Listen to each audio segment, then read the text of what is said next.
Curved with confidence এমনটাই দাবি করছে আইটেলের এই নতুন ডিভাইস। হ্যাঁ, এটাতে কার্ভড ডিসপ্লে রয়েছে, তবে আপনি খুব কনফিডেন্সের সাথে ব্যবহার করতে পারবেন এমনটাই তারা দাবি করছে। কথা বলছিলাম আইটেল সুপার 26 আলট্রা নিয়ে। আইটেল সুপার 26 নতুন নাম, নতুন সিরিজ দেখছি বাংলাদেশে। না, আজকের ভিডিওতে এটার ইনডেপথ রিভিউ থাকবে না, ওভারভিউ থাকবে। তবে কোন বিষয়গুলো নিয়ে বিস্তারিত জানতে চান অবশ্যই কমেন্ট করে জানাবেন। আইটেল সুপার 26 এই ফোনটার বক্সে আপনি ইন্টারেস্টিং জিনিস পেয়ে যাচ্ছেন। যেখানে বর্তমান সময়ের স্মার্টফোনের বক্সে অনেক সময় আমরা চার্জারই পাই না, সেখানে আইটেল কিন্তু একটা TWS দিয়ে দিচ্ছে। তো এক ঢিলে দুই পাখির মতো একটা ব্যবস্থা রয়েছে আর কি। এই ডিভাইস কিনলে আপনারা একটা TWS পেয়ে যাবেন। তাছাড়াও যারা প্রি বুক করবেন তাদের জন্য স্পেশাল অফার আছে, সেটা নিয়ে আমরা একটু পরে কথা বলছি। আচ্ছা, বক্স কন্টেন্ট হিসেবে এই সমস্ত জিনিসই আপনারা এই স্মার্টফোনের বক্সে পেয়ে যাচ্ছেন আর কি। তো ফোনটা কিন্তু খুবই স্লিম, অনলি 6.8 মিলিমিটারের একটা ডিভাইস, যে কারণে হাতে নিয়ে বেশ ভালো ফিল পাওয়া যায়। আবার যেহেতু বোথ সাইড থেকে কার্ভড, যে কারণেই এক হাতে নিয়েও খুব সহজে একটা ভালো গ্রিপ পাওয়া যায়, ব্যবহার করতেও ভালো লাগে আর কি। ওই স্কোয়ার বক্স শেপগুলো হাতে একটু লাগে, তো এটার দিক থেকে ওই মজাটা আপনি পাবেন। রিয়ার প্যানেলটাতে প্লাস্টিক আছে ঠিকই, তবে এটা একদমই ফ্রস্টেড, গ্লাসের মতো একটা ভাইব ক্রিয়েট করতে পারে, অনেকটা গ্লাসের মতো ফিল দেয়। ক্যামেরা কার সাথে মিলে?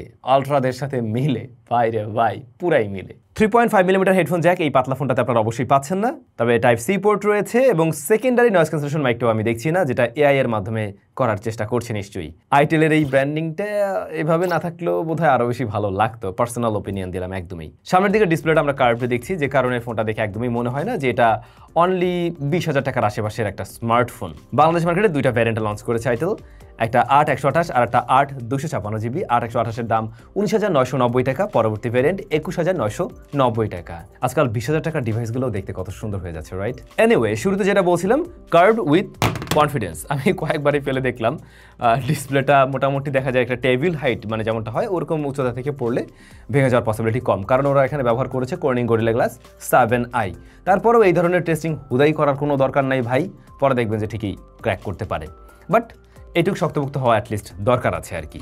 ডিসপ্লের সাইজ রয়েছে 6.78 ইঞ্চ, যা AMOLED panel, 3D curved panel বলছে ওরা, এবং এখানে 144 হার্টজ পর্যন্ত হাই রিফ্রেশ রেট আপনি পেতে পারেন। তবে 144 হার্টজ সমস্ত অ্যাপে পাবেন না, কিছু কিছু অ্যাপের ক্ষেত্রে আপনারা 144 পর্যন্ত পাচ্ছেন। 4500 নিটস পর্যন্ত পিক ব্রাইটনেস রয়েছে এবং 1.5K রেজলিউশনের এই প্যানেল। কি সাংঘাতিক ব্যাপার স্যাপার ভাই এই প্রাইস পয়েন্টে।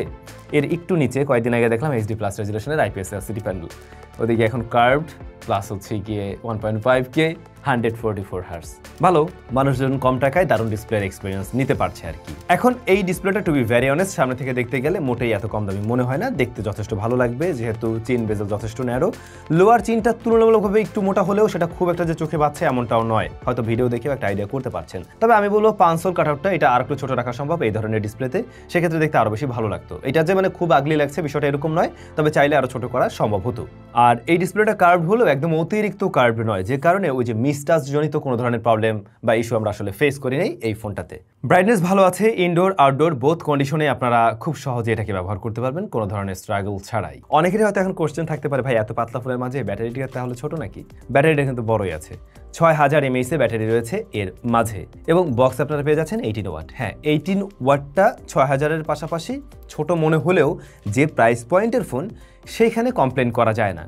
35 হলে আমরা আরও বেশি খুশি হয়ে যেতাম, তবে একবার ফুল চার্জ করে নিতে পারলে এই স্মার্টফোন দিয়ে দীর্ঘ সময় আপনি ব্যাকআপ পেয়ে যাচ্ছেন, এটুকু শিওর। আর এত পাতলা ফোনের মাঝে 6000 mAh, সেটা আসলে প্রশংসনীয় একটা বিষয়। অনলাইনে একটা তথ্য পেলাম, এই ফোনটাতে টাইটানিয়াম ফ্রেম রয়েছে, যার ফলে এই যে ডিউরেবিলিটির জায়গাটা আরও বেশি শক্তপোক্ত হচ্ছে। এখন বাইরের সাইডে তো আমি প্লাস্টিক দেখছি, ভিতরের ফ্রেমটাতে হয়তো বা কোনো মেটালিক বা টাইটানিয়াম জাতীয় কিছু থাকতে পারে। ভিতরে ওই যে মাদারবোর্ড যেটার উপর বসানো থাকে ওখানে একটা ফ্রেম থাকে, সো ওটার জন্য তো খুলে দেখা উচিত। দেখবো নাকি খুলে টুলে আমরা পরবর্তীতে। ক্যামেরা রিয়ারে মূলত দুইটা, বাট আপনি দেখবেন কয়টা? একটা, দুইটা, তিনটা, চারটা দেখতে পাবেন, বাট আসলে আছে দুইটা, আর এগুলো ফেক। এমনিতে নর্মালি জাস্ট ক্যামেরার মতো সেটা করে রাখা হয়েছে যাতে দেখতে ফোনটা একটু ওরকম ভাইব ক্রিয়েট করে। এনিওয়ে, এর কয়েকটা ছবি আমি শেয়ার করে দিচ্ছি, আপনাদের কাছে কেমন লাগলো day light low light comment করে জানাবেন নিশ্চয়ই। তবে পোর্ট্রেটের ক্ষেত্রে দেখলাম দুইটা ফোকাল লেন্থে ছবি তোলার সুযোগ রয়েছে, আর ফ্রন্ট ফেসিং ক্যামেরা 32 মেগাপিক্সেল, যেটাও এই প্রাইস পয়েন্টে একটু রেয়ার বা একটু ইউনিক বলতে পারেন আর কি। আইটেল এই ফোনটাতে 6 বছরের ফ্লুয়েন্সি গ্যারান্টি দিচ্ছে, তার মানে এটা 6 বছর পর্যন্ত বেশ স্মুথ রেজাল্ট দিবে। তাহলে ভিতরে কি আছে? আমরা শুরুতেই বলছিলাম দুইটা ভ্যারিয়েন্টে পাওয়া যাবে, 8/128, 8/256। তো এই জায়গাটা যথেষ্ট ভালো করছে যে আমরা দুটো ভ্যারিয়েন্টে র্যাম পেয়ে যাচ্ছি 8 GB করে। র্যামের ঘাটতি হচ্ছে না, ঠিকঠাক আছে এই প্রাইস পয়েন্ট অনুযায়ী। বাট প্রসেসর হিসাবে রয়েছে T7300 ইউনি এসওসির প্রসেসর আর কি। আর এটা 6nm এর একটি এসওসি মূলত এবং রান করছে অ্যান্ড্রয়েড 15-এ। এখন এই জায়গায় এসেই আমাদের একটা কমপ্লেইন থাকতে পারে যে আমরা এখানে যদি মিডিয়াটেকের কোনো এসওসি পেতাম সেক্ষেত্রে কিন্তু আরও বেশ দারুণ হতো বা ওইটার প্রতি আমাদের ভরসাটা একটু বেশি থাকে। এবং টু বি ভেরি অনেস্ট, ইউনি এসওসির প্রসেসরগুলো ফার্স্ট টাইম যথেষ্ট ভালো রেজাল্ট দিলেও সময়ের সাথে সেই রেজাল্টটা ধরে রাখতে পারে না, এটা আমরা অনেক ফোনেই খেয়াল করেছি। তো এখানে যদি ধরুন মিডিয়াটেক হেলিও Z99 বা Z100 থাকতো সেক্ষেত্রে কিন্তু আমরা মানে এটার উপরে ইজিলি চোখ বন্ধ করে ভরসা করতে পারতাম, কারণ ওই প্রসেসরগুলো আমরা দীর্ঘদিন দেখেছি, আমরা জানি, ব্যবহার করছি অনেকেই। তো এই জায়গাটায় এসে T7300 যেটা আমাদের কাছে একটা কমতির কারণ হবে, এটা খুব স্বাভাবিক অর্থেই। আবার একটা জিনিস দেখুন, বাংলাদেশে কিন্তু এখন 5G মানে চালু হচ্ছে আর কি, ওরকম একটা ব্যাপার স্যাপার। আমার মনে হয় বাজেট ফোনগুলোতেও আস্তে ধীরে 5G চিপ ব্যবহার করলে ডাইমেনসিটির প্রসেসরগুলো, তাহলে সেটা খুব একটা খারাপ হবে না। আই হোপ নেক্সট ইয়ারে গিয়ে আমরা সেই রকম বিষয় দেখব। এখন যদি কিনা আপনি হেভি পারফরমেন্স আশা করে থাকেন, গেমিং টেমিংয়ের চিন্তা ভাবনা করে থাকেন, তাহলে এই ডিভাইস কিন্তু আপনাকে ওই রকম ধরনের রেজাল্ট দিচ্ছে না।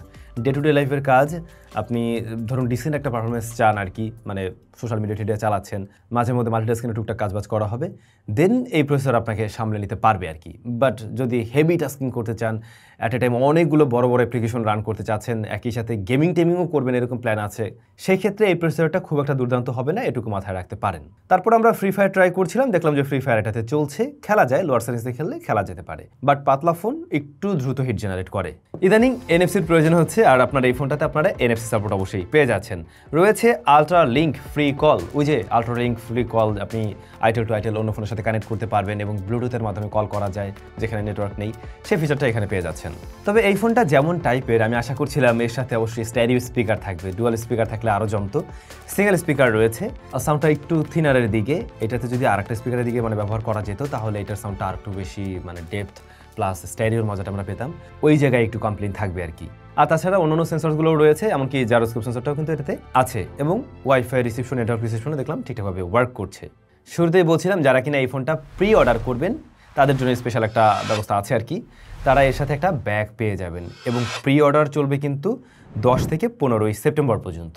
তো প্রথম 1000 জন যারা কিনবেন তারাই এই স্মার্টফোনের সাথে ওই ব্যাগটা পেয়ে যাচ্ছেন, আর বক্সে তো একটা TWS পাচ্ছেনই। ও হ্যাঁ, এই ফোনটাতে কিন্তু বেশ কিছু এআই এর ফিচার্স রয়েছে, এমনকি ওরা আলট্রা এআই ব্যবহার করছে এখানে, যার নাম দিয়েছে সোলা AI. Navigation, voice mode, circle to search রয়েছে, এই সমস্ত ফিচার্সগুলো আপনারা এখানে ব্যবহার করতে পারবেন, যেগুলো আমাদের ডে টু ডে লাইফের কাজবাজকে আরেকটু সহজ করে দেবে নিশ্চয়ই। তো আইটেলের এই নতুন ফোনটা বেশ ইন্টারেস্টিং, নতুনত্ব অনেক জায়গায় আছে, বিশেষ করে এর ডিজাইন, এই প্রাইস পয়েন্টের ডিসপ্লেটা খুবই দুর্দান্ত করেছে, সেটা অবশ্যই একটা ভালো চাহিদা পূরণ করতে পারবে, কারণ এরকম প্রাইস পয়েন্টে অনেকেই আছে যারা গেমিং টেমিং করবে না, বাট এমন একটা ফোন চাই যারা দেখতে সুন্দর হতে হবে, ডিসপ্লেটা খুব ভালো হওয়া চাই, মিডিয়া কনজাম্পশন করে তারা প্রচুর এবং টুকটাক রেগুলার ডে টু ডে টাস্কগুলো করার চেষ্টা করে, তাদের জন্য কিন্তু এটা একটা দারুণ সুবিধা হতে যাচ্ছে।